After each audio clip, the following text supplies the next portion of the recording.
રંગ અને તમારું સ્વાસ્થ્ય. આયુર્વેદમાં જીવા પરીક્ષાનું વર્ણન કરવામાં આવ્યું છે. દર્દી જ્યારે અમારી પાસે આવે છે ત્યારે પહેલાં જ અમે એની જીભ જોઈએ છે, નખ જોઈએ છે અને એની નાડી જોઈએ છે. આ બધી પરીક્ષાની એક પદ્ધતિ છે.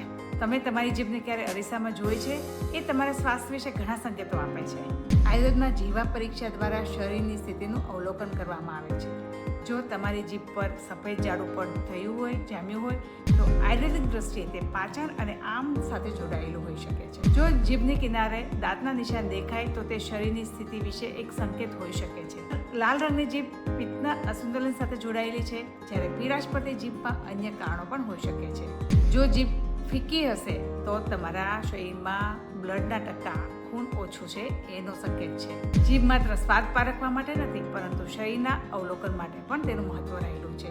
તો રોજ સવારે જીભ સાફ કરવી અને આયુર્વેદિક દિનચર્યાના મહત્વનો ભાગ માનવામાં આવે છે. તમારા શરીરના આ કુદરતી સંકેતોને અવગણશો નહીં. એ તમારા શ્વાસનો અરીસો છે. તો તમારી જીભને અત્યારે જ ચેક કરો અને તેનો રંગ કેવો છે તે મને કોમેન્ટ બોક્સમાં અવશ્ય જણાવો.